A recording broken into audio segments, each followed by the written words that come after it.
días a todos. Llegamos a la mesa de tecnología e innovación en la movilidad sostenible. Mi nombre es Eduardo Zembrano, soy el director de Industria y Energía en Fundación CIRCE y quisiera agradecer tanto a Funsean como a Exolum el poder participar en esta mesa. Además que, en fin, yo me siento como en casa, la verdad. A mi lado me acompañan compañeros del sector de la innovación. A mi derecha tenemos a Kevin Fernández, responsable de tecnologías de hidrógeno en Tecnalia, Emilio Nieto, director del Centro Nacional de Hidrógeno, José María Sánchez Hervás, director de la Unidad de Valorización Energética de Combustibles y Residuos de CIEMAT, y por último María Retuerto, investigadora del Grupo de Energía y Química Sostenibles en el CSIC. Desde esta mesa querríamos dar ciertas soluciones desde el punto de vista tecnológico a los retos que no son pocos se han puesto en las mesas anteriores, ¿no? Aunque alguno de los ponentes me preguntaba, ¿podemos decir verdades o no? Digo, hombre, pues habrá que decirlas, ¿no? Sí que quisiera, como breve introducción a la mesa, recalcar un par de mensajes que se han dado. En primer lugar, de las palabras de la presidenta en la inauguración. Vamos a tratar el hidrógeno verde como una herramienta de la descarbonización. Creemos firmemente en la neutralidad tecnológica y así vamos a tratar la mesa. Hay un reto muy importante que creo que también tenemos que abordar y es la parte de acercar la producción al consumo. No podemos hablar de ambas partes de la balanza por separado y hablaremos del huevo y la gallina. Y sí, en segunda instancia, uno de los temas más importantes que en esta última mesa se han tratado son los objetivos tan ambiciosos que tenemos, ¿no? Hemos hablado de emisiones, se hablaba de cerca del 30% de las emisiones a nivel europeo es responsabilidad del sector del transporte, pero la realidad es que con los planes que hay previstos el peso de las emisiones del transporte puede incluso aumentar sobre lo global. ¿Por qué? Porque es muy difícil de abatir. Y eso es así, ¿no? Entonces, desde el punto de vista de la innovación y de las soluciones tecnológicas, es nuestro deber ayudar a avanzar en ese sentido. Así que vamos a ir directos al grano. Vamos a intentar cumplir, aunque vamos con un poco de retraso con el horario. En primer lugar, quería que dieseis una visión más general y la pregunta que os lanzo es la siguiente. A nivel España, a nivel país, ¿en qué ámbitos del hidrógeno verde en la movilidad sostenible creéis que España tiene los mimbres o podríamos posicionarnos a nivel de liderazgo? Si quieres, Ekaín, empezamos contigo. Muy bien, muchas gracias, Eduardo, y muchas gracias a Funsean y también a Exolum por la invitación y a todos vosotros y vosotras por acercaros hoy aquí a Exolum. En la mesa anterior también se ha hablado más de la parte más de implementación, lo que son las plantas, llegar a los megavatios, gigavatios, etcétera. Pero creo que como país tenemos una muy buena oportunidad en la parte tecnológica. Desarrollar tecnología, escalar tecnología nacional. Y ahí yo creo que tenemos mucho que hacer. Hay algunos players tecnológicos, y bueno, veo a alguno por aquí sentado muy cerca, empresas que son tecnológicamente innovadoras y que son líderes, pero todavía yo creo que nos queda mucho por hacer. Tenemos una base científica de investigación muy buena. Ahí podemos ver el tema de número de papers por PIB, etcétera, que tenemos en España, que estamos muy bien posicionados, pero de ahí ir hasta el mercado, ahí tenemos un salto grande, ¿vale?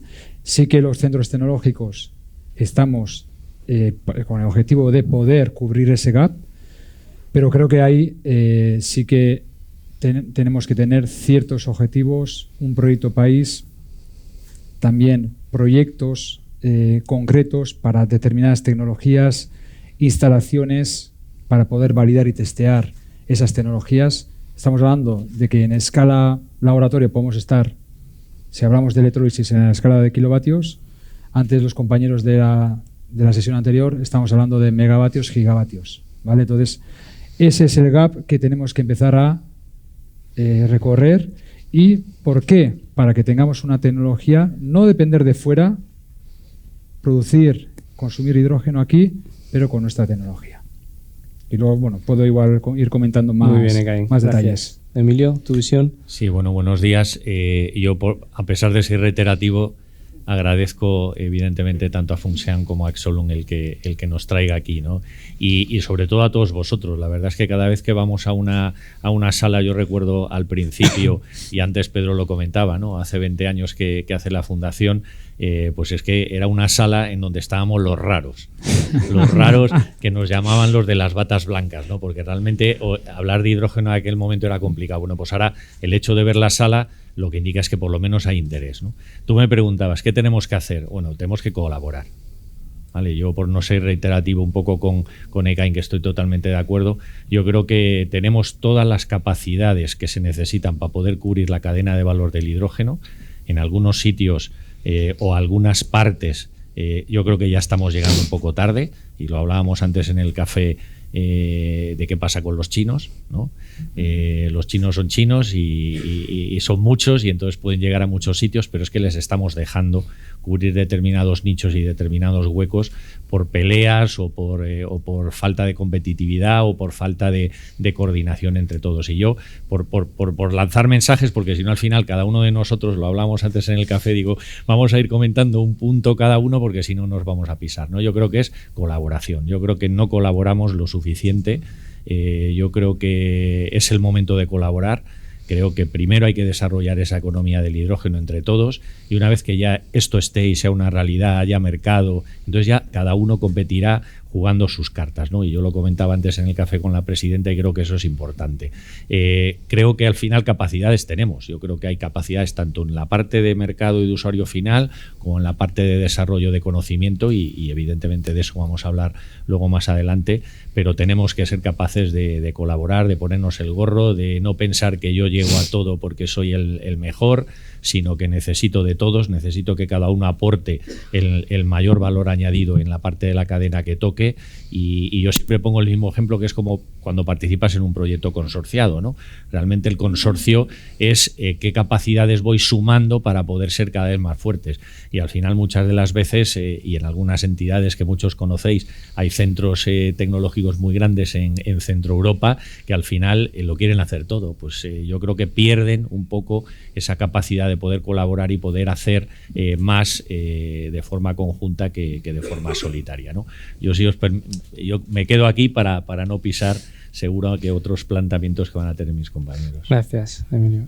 Chema, desde punto de vista, ¿cómo estáis viviendo el desarrollo tecnológico en este ámbito?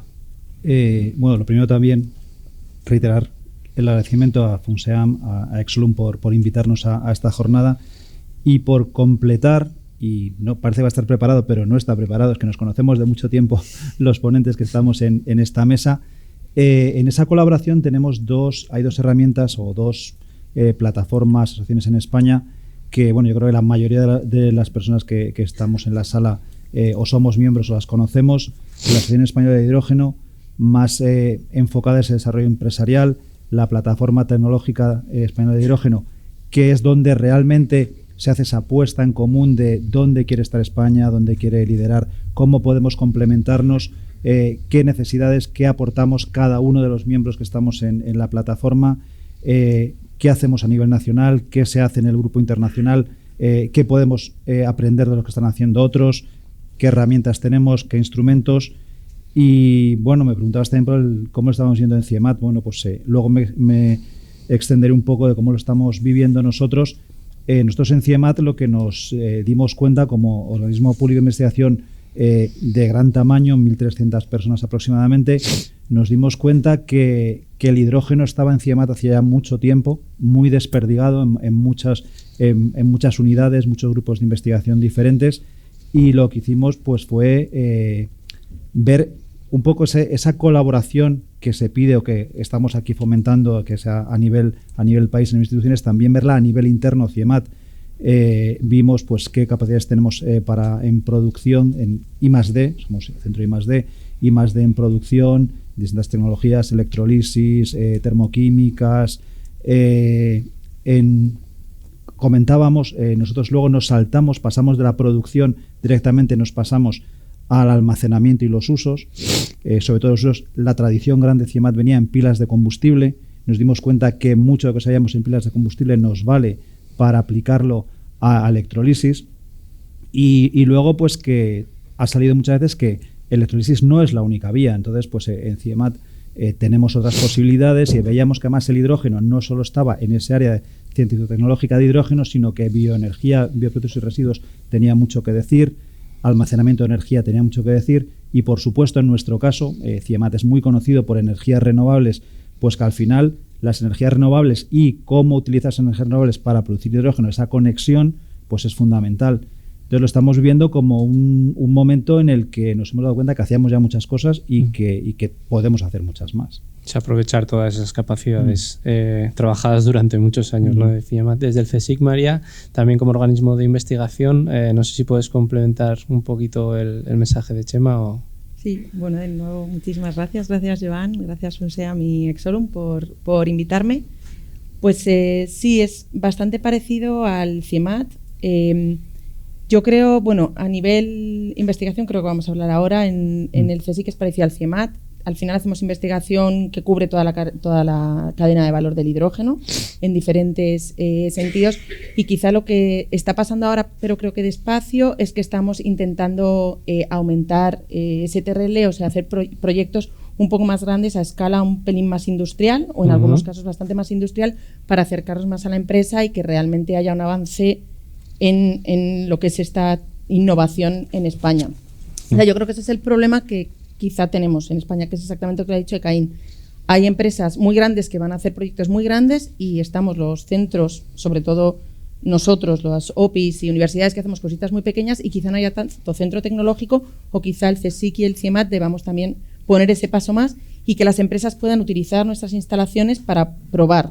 Entonces, a día de hoy ya se puede, pero yo creo que no es muy conocido todavía. O sea, no es muy conocido que las empresas sepan que pueden contar con nosotros y, pues, hombre, nosotros los electrolizadores que tenemos son chiquititos, pero bueno, puedes ir cambiando cada pieza y puedes ir probando. Y luego tenemos plantas que luego comentaré de conversión de hidrógeno a moléculas, que sí que son ya plantas más grandes. Entonces, a lo mejor hay una falta de conexión entre empresas y centros tecnológicos que yo siempre veo que es o demasiado grande o demasiado pequeño. Y nos falta eso para realmente empezar a hacer y empezar a ver los problemas que realmente suponen todos los procesos del hidrógeno hechos ya. Me gustaría terminar, la verdad es que la mesa con esa reflexión o ese debate que es muy interesante. Ahora sí, como mesa de tecnología e innovación, es mi obligación preguntaros sobre tecnologías concretas, ¿no? Y cojo retos que se han mencionado anteriormente.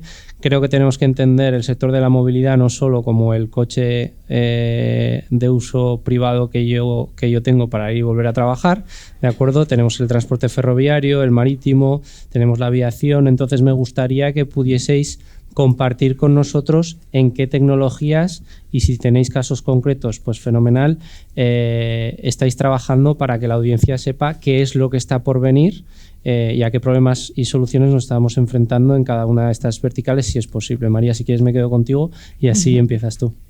Pues bueno, ya has dicho que al final los grupos del CSIC, como es una institución tan grande, trabajan en muchos de los sectores o en toda la cadena de valor del hidrógeno. Nosotros en nuestro caso trabajamos en dos líneas un poco separadas. Una parte que es más electroquímica, es decir, electrolizadores o pilas de combustible, y luego otros procesos electroquímicos de diferentes moléculas, pero en el caso del hidrógeno sería tanto producción como vuelta a conversión a electricidad. Y en ese caso sigue habiendo muchos retos, todos un poco lo sabemos, ¿no? En el caso de los electrolizadores, pues tenemos el reto de las materias primas, de las membranas que necesitan flúor, de la durabilidad de los sistemas sobre todo, y en todo eso yo creo que trabajamos nosotros y trabajan muchos grupos. Eso en el sentido de lo que es el stack de electrólisis, y luego ya tienes que poner todo el balance, que eso se complica muchísimo. Es decir, entonces en ese sentido, luego en el caso de las pilas, pues lo mismo, en reducir el platino, en aumentar durabilidad, en las membranas, etcétera. O sea, nosotros trabajamos un poco en lo que son esos sistemas, pero claro, eso lo tienes que agrandar luego y cuando creces, pues a todo lo que lleva alrededor. Y luego tenemos una parte también que es la conversión o la introducción, lo que es del hidrógeno verde en e-fuels o en combustibles sintéticos, que es otra parte que también es que, bueno, luego contaré un poco el nivel de los proyectos, pero básicamente el reto para mí que tenemos ahí es que lo que es la materia prima o lo que son los gases que tienes de entrada ya no son iguales. Es decir, ya no es el gas de síntesis como antes, ahora tenemos que poner más CO2, y CO2 que va a provenir de biomasa o que va a provenir de captura de CO2.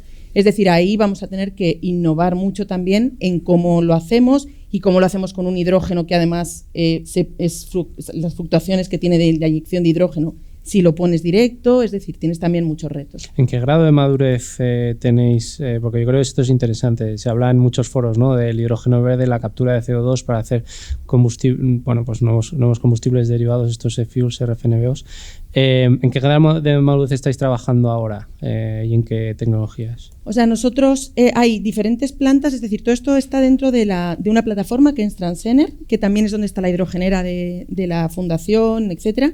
Entonces hay diferentes plantas con diferentes procesos y son plantas ya pilotos, o sea, son plantas que se pueden usar a nivel industrial. De hecho, ya tenemos proyectos europeos para utilizar estas plantas y empresas interesadas. O sea, las plantas se están construyendo, algunas están más avanzadas, otras máximo yo creo que un año, y entonces son todos procesos, pues o Fischer-Tropsch a partir de diferentes fuentes, metanol, etanol a jet fuels, es decir, fragmentación de biomasa, hay diferentes, y lo bueno es eso, que es una cosa que igual en España no había tanto. En Alemania tienes Jülich, tienes Max Planck, centros más tecnológicos públicos o pseudopúblicos que hacían esas cosas, y ahora el CSIC está, por lo menos tiene estas plantas en las que se pueden probar con eso diferentes corrientes.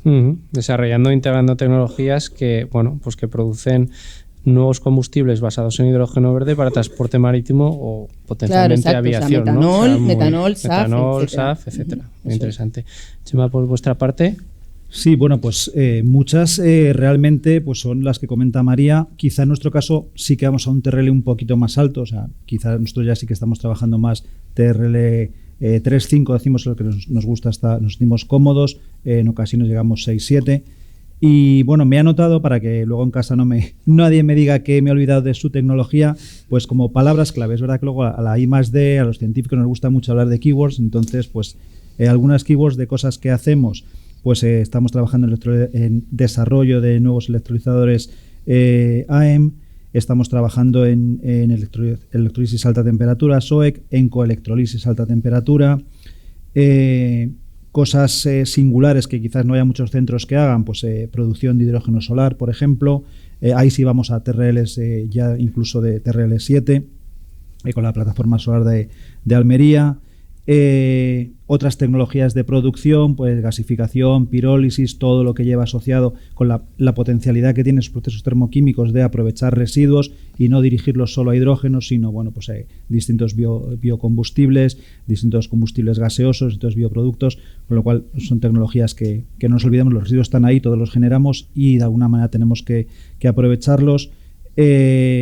Almacenamiento, pues por nombrar algunas actividades concretas, estamos trabajando en el almacenamiento directo en orgánicos líquidos, pero buscando que sean renovables. Hemos visto, por ejemplo, que con la gasificación, pues yo que sé, pues el ciclo, el tolueno es uno clásico que se utiliza, pues resulta que el tolueno que se veía en gasificación como un alquitrán, que era algo muy negativo, pues puede ser un portador de hidrógeno.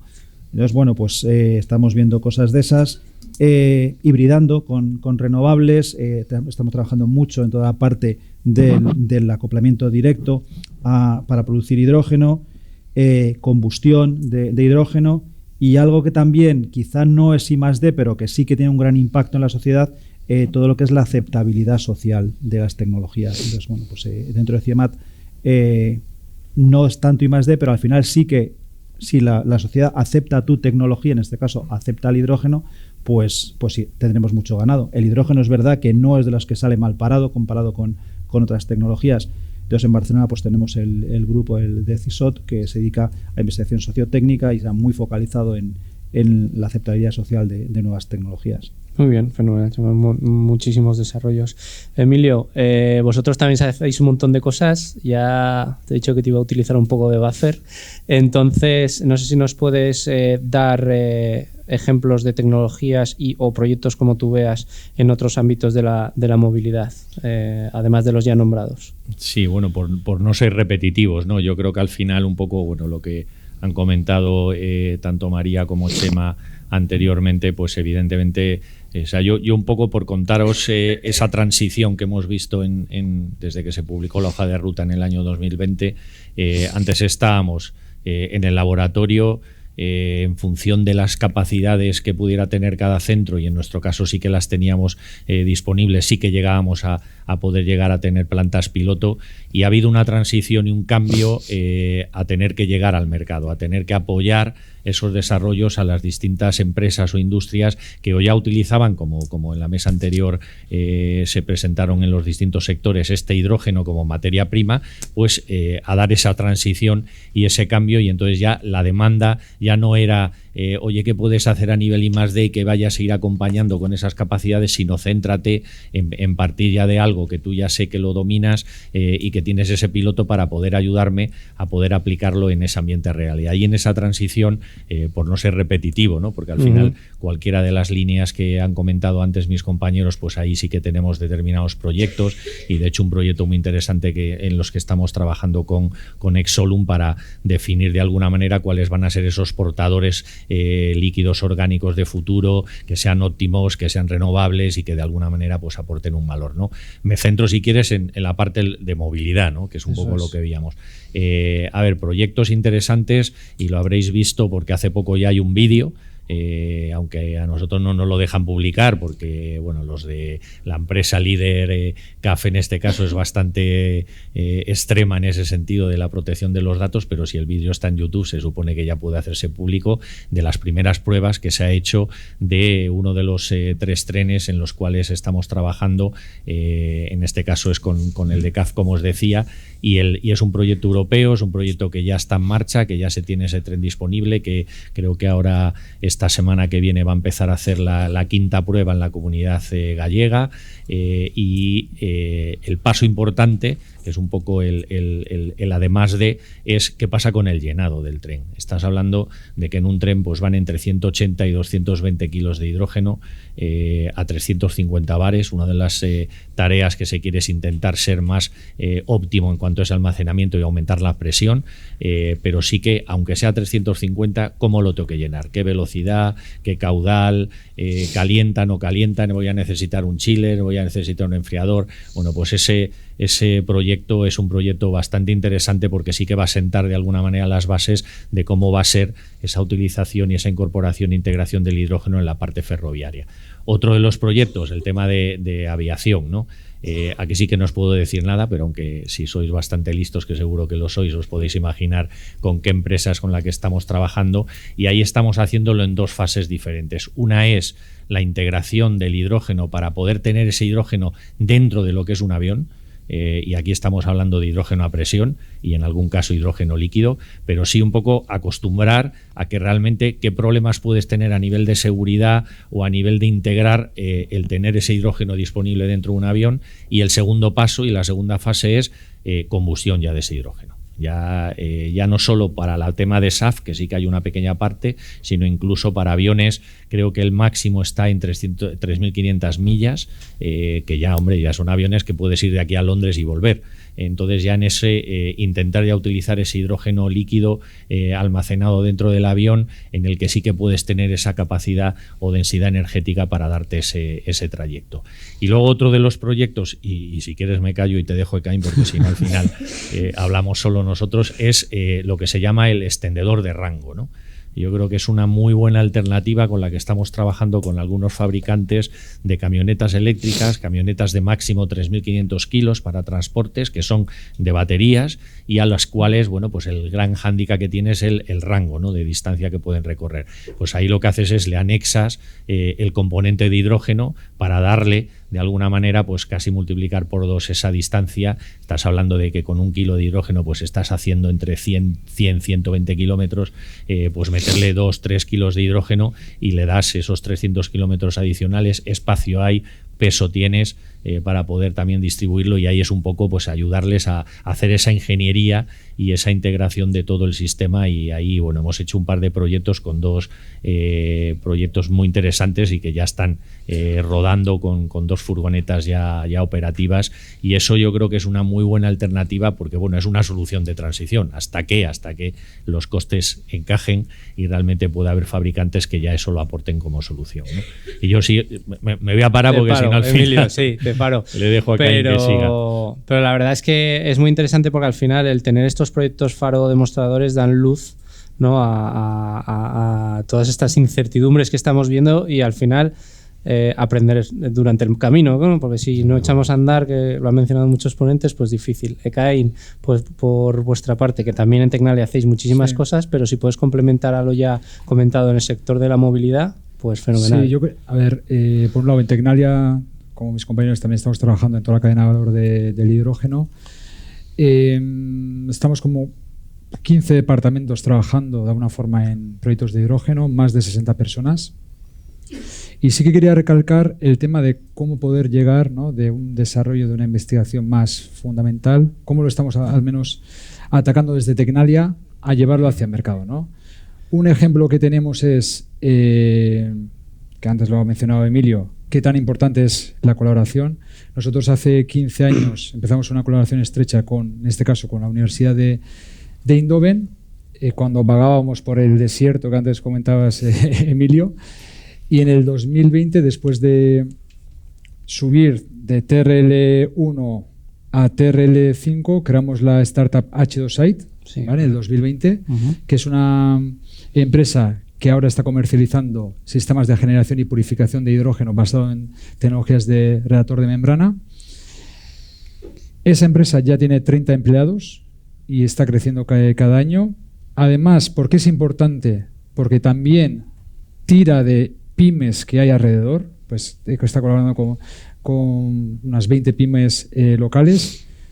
Eso es para nosotros, por un lado, crear esa cadena de valor. En cuanto a tecnología, también ahora también hemos creado una segunda startup, en ese caso más relacionada con similar tecnología, pero para, por ejemplo, síntesis de metanol, ¿vale? Y para otras aplicaciones. Entonces, por ese lado, por un lado, estamos dando esos pasos en startups, y por otro lado también estamos trabajando en desarrollos con empresas. Por ejemplo, estamos trabajando en sensores de detección de fugas de hidrógeno, que lo estamos aplicando o lo estamos testeando para hidrogeneras o para pipelines, con una empresa vasca, en este caso en Lumiker, basado en fibra óptica, ¿vale? Entonces, ya si vamos a la parte de movilidad, debo reconocer que no soy el experto en movilidad, tengo unos compañeros que trabajan más en ese sector.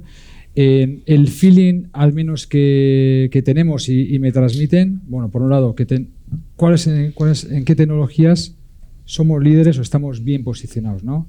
Por un lado, en la parte de hidrogeneras, creo que tenemos a un player relevante. Bueno, está Calvera aquí, que luego va a entrar, y así también hago la conexión. No tengo acciones en Calvera también, ¿vale? Pero sí que, por ejemplo, es un ejemplo, creo, de una empresa innovadora que apuesta y que va avanzando y creciendo. Creo que necesitamos más empresas de ese tipo y que, bueno, impulsar, ¿no?, ese tipo de negocios. Y luego me pregunto también qué apuestas deberíamos de hacer como país, ¿vale? Antes ha comentado, por ejemplo, María, el tema de las pilas de combustible. Hay algún player nacional en pilas de combustible, creo que llega a una escala bastante pequeña. Deberíamos de hacer algo para poder impulsar, escalar, tener más players. Otro ejemplo también que veo que motores de combustión, por ejemplo, para amoníaco, metanol, para la parte marítima. Yo creo que tenemos que sentarnos y de alguna forma plantear qué capacidades tenemos, dónde partimos de un punto fuerte y dónde apostamos, ¿no? Muy bien, Caín. Sema. Que quería comentar, a raíz de lo que has comentado de Caín, bueno, claro, yo soy más mayor que tú, con lo cual sí. Te conozco desde que empezaste con el hidrógeno, pero has sacado algo muy, muy relevante, que es pilas de combustible, y es una lección que debemos aprender. España, los que ya tenemos una edad lo recordaréis, tuvimos empresas punteras en pilas de combustible. Cuando prácticamente no se conocían las pilas de combustible, España tenía ya tecnólogos, tenía desarrolladores. Estoy hablando pues de finales del siglo XX, principios del siglo XXI. Entonces, es verdad que a día de hoy no hay, pues se perdió ese know-how, se perdió esos desarrollos. Muchos se han reconvertido a electrolizadores, también es verdad, pero también es algo que debemos cuidar. O sea, no solo buscar la cadena de valor, sino cuidar a nuestras empresas también y hacer que nos las cuiden. Eso es. Muy bien, hemos visto diferentes tecnologías, ¿no? En cada uno de los verticales de la movilidad. Voy a ir ya al segundo bloque. Creo que tenemos hasta menos cuarto. No sé si tenemos un par de minutos más.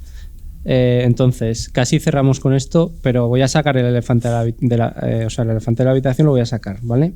Y es, algunos trabajamos en quizá grados de madurez tecnológica más bajos, otros más altos. La pregunta es la siguiente. Tenemos una sala repleta de tejido empresarial. ¿Qué está funcionando y qué no? ¿O qué nos podéis contar a la hora de escalar las tecnologías e industrializarlas? Es decir, ¿cómo podemos hacer que el hidrógeno verde, especialmente en movilidad, sea una oportunidad para todos nosotros y no simplemente sea una generación de un, digámoslo así, de un combustible barato? ¿Qué es lo que está funcionando, que no? Verdades, las que queráis decir, pero yo creo que esto se trata de ponerlos en común y creo que es un tema interesante porque nosotros como centros tenemos la obligación, me atrevería a decir, de transferir el conocimiento y la tecnología al tejido empresarial, si no, no somos una herramienta útil. Entonces, hemos terminado por ahí, pero empezamos por ECAIN y hacemos la como cierre. Básicamente para subir STRL, ¿no? Creo que proyectos... Para hacerlo realidad, es decir... realidad, lo antes posible. Yo creo que vamos lo más rápido que podemos con las capacidades que tenemos, al menos desde Tecnalia estamos yendo lo más rápido que podemos. Creo que tenemos que centrar el tiro en proyectos concretos, tecnologías concretas. Yo creo que abarcar todo será complicado. Hay empresas de fuera que seguramente estén, en algunos casos no nos llevan a la delantera. 2, la parte de instalaciones para poder testear y validar esas tecnologías. A día de hoy yo creo que estamos muy bien nutridos de instalaciones a escala de laboratorio.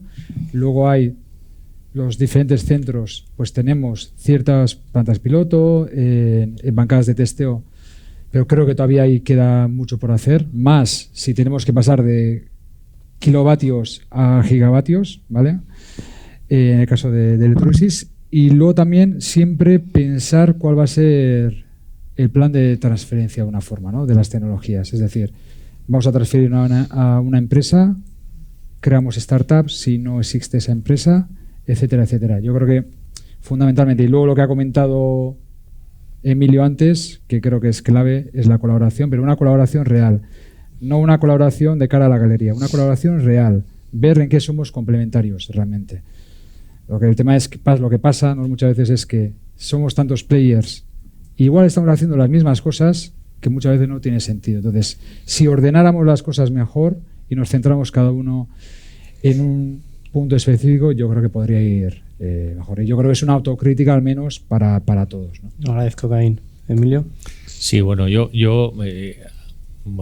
quizá me vais a llamar pesado, ¿no? Pero es que realmente yo creo que el punto clave es esa colaboración. Yo creo que cualquiera de los que estáis aquí, que sois empresarios, yo creo que mejor que vosotros, que conocéis vuestro negocio y hacia dónde va, no va a haber nadie. Y yo creo que en las 2 mesas anteriores y a lo largo de hoy y lo que hemos comentado nosotros, yo creo que ha quedado de manifiesto que sí que hay voluntad y que hay un conocimiento de saber cómo se tiene que hacer. ¿Qué es lo que falta? Colaboración.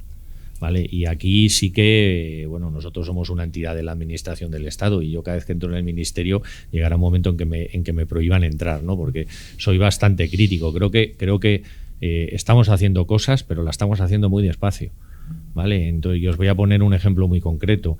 Ahora mismo, y en la hoja de ruta que podéis consultar en la página web de la asociación y de la plataforma, que fue un ejercicio de recopilación que fue un dolor de estómago porque nos costó un montón, pero ahora ya sabemos que hay 126 proyectos proyectos nacionales que están en marcha, con todos los programas. Bueno, pues hay una suficiente cantidad de masa crítica, nos va a permitir poder cubrir esos 11 gigavatios, que es los que se van a desplegar, pero eso no es suficiente. Tenemos 70.000 millones, casi 70.000 millones que nos van a dar la Comisión Europea. Yo creo que lo peor que nos puede pasar, que es lo que nos ha pasado siempre, es que lo tengamos que devolver. Pero vamos muy despacio. Está la famosa ley de minimis, que está limitando la cantidad de dinero que se tiene que dar a una subvención. Hombre, a ver, si en vez de 123 proyectos hubiera habido 10, pues yo lo puedo entender. Pero habiendo 123 proyectos, ¿por qué no podemos seleccionar de esos 123 60 que son muy buenos, 60 que nos van a posicionar y nos van a hacer más competitivos y darles el dinero? Porque el dinero lo tenemos. Entonces, creo que ese tipo de medidas no ayuda. Muchas de las empresas, y además es un sector muy de pyme, nosotros somos muy como los italianos, en donde hay mucha pequeña y mediana empresa, que es absolutamente fundamental. Evidentemente tiene que haber de todo, pero sí que una vez que se han consorciado, una vez que se han puesto de acuerdo, una vez que han hecho el esfuerzo de hacer esa integración y planteamiento de un proyecto, pues creo que lo peor que hay es que ese proyecto no llegue a los 12, 13, 15, 20 que se conceden, porque esas empresas no van a tener esa segunda oportunidad porque no tienen recursos de volver a presentarlo, ¿no? Y eso es algo que se está perdiendo, y es un poco ahondar en lo que Chema antes decía, que teníamos empresas y que ahora mismo pues ese conocimiento ha desaparecido. Yo creo que nos ponemos un poco todos las pilas, cada uno en su faceta, e integramos, como bien decía Ekaín, para poder determinar en dónde, ¿no? Por ejemplo, electrólisis. Bueno, pues yo creo que el plantearnos que en España hay una fábrica de electrolizadores alcalinos o poliméricos competitiva para competir con otros enormes de grandes, bueno, pues es un planteamiento que puedes tener para 10, 15 años. Porque ahora hay una demanda muy grande, ¿no? Y hay una necesidad muy clara de esos equipos, pero en el momento en el que ya esa demanda esté cubierta, al final los grandes te van a comer, porque es cuando empieza la competencia. Bueno, pues hay que plantear en dónde no y en dónde tienes capacidad. Por ejemplo, el tema de la alta temperatura de óxido sólido, que creo que ahí hay un campo muy importante y que creo que hay una potencialidad muy grande para que podamos seleccionar esa como un ejemplo, y que está muy relacionado con el tema de la movilidad, ¿no? Vale. Entonces yo creo que eso es absolutamente fundamental. Muchas gracias, Emilio. Chema. Bueno, pues yo, por no insistir y no repetir, me voy a salir de tu pregunta, voy a responder a otra. No, lo que quieras. Que es una necesidad real que existe en España y que se ha detectado y que al final va Pero breve, porque si no me cortan el cuello a mí. Que va a incidir en todo esa aceleración, y es formación, tener expertos formados en hidrógeno. La mayoría de la gente que trabajamos en hidrógeno en distintos ámbitos nos reconvertimos, nos actualizamos. Yo creo que no se está haciendo todavía una apuesta seria por formar especialistas en hidrógeno, y especialistas es desde formación profesional, ingenieros, ambientalistas, todos los sectores. O sea, si una empresa, imaginaos, quiere desarrollar electrolizadores SOEC, o quiere hidrogeneras, o quiere operar un sistema de combustibles sintéticos, pues necesitará alguien que sepa hacerlo, y puede ser alguien que sepa cómo manejar hidrógeno, que sepa cómo se llena un tanque de hidrógeno o qué piezas. Entonces vale ya de reconvertirnos, basta de reconvertirnos, y vamos a formar rápidamente expertos en tecnologías de hidrógeno. Entonces, yo por eso me salía un poco, pero al final sí que incide. No te ha salido en realidad, es algo que no había en salido. Esa forma de acelerar. Fenomenal. María, finalmente. Sí, muy breve. Yo lo que creo en ese sentido, para facilitar la colaboración y que las cosas cambien, yo creo que sí que hay mucha parte que tiene que venir del gobierno. O sea, si realmente esto es un sector clave y un sector por el que vamos a apostar, pues no sé, pues subvencionar las pymes que realmente vayan a hacer cosas del hidrógeno, o incluso muchos proyectos. Es verdad que hay algunos del CEDETI, ¿no?, misiones y tal, que sí que favorecen esa colaboración, pero hablaba antes que todos estos sector público-privado, al final a la empresa solo le dan préstamos, entonces es muy, muy difícil que una empresa le resulte realmente atractivo y venir a un laboratorio y hacer un proyecto interesante. Es decir, o realmente se pone serio el gobierno en ese sentido, o creo que vamos a ir despacio, que creo que es lo que está pasando. Velocidad. Bueno, Y pues... velocidad y movilidad. Velocidad y movilidad. Bueno, pues cerramos la mesa. Sí que os invito a que les abordéis porque estas personas saben un montón de tecnología en la hora de comer. Espero que os quedéis. Y simplemente cerrar, me quedo con la colaboración efectiva y real entre las diferentes entidades de la cadena de valor del sector del hidrógeno. La selección de dónde poner el foco, que decía Icaín, me parece muy importante. El tema de formación, que no es baladí. Es un sector, no voy a decir nuevo, pero sí con una demanda mucho mayor de lo que tenemos, y eso lo atacamos de verdad o va a ser un cuello de botella. Y si le hiciese la pregunta, me gustaría hacer la pregunta a cada uno de los que están sentados allí, pero voy a intentar dar otro punto de vista, y es certidumbre. Cuando pasamos de escalabilidad de laboratorio, o sea, de un nivel de proyecto de 200.000 euros a 4 millones de euros, en el mercado hay apetito por invertir en innovación, pero sin certidumbre las empresas creo que es muy difícil que vayan a dar ese paso, ¿no? Entonces me uno un poquito a la audiencia y me pongo el otro gorro, y con eso intento cerrar. Así que muchísimas gracias a todos y sobre todo a los que nos están escuchando.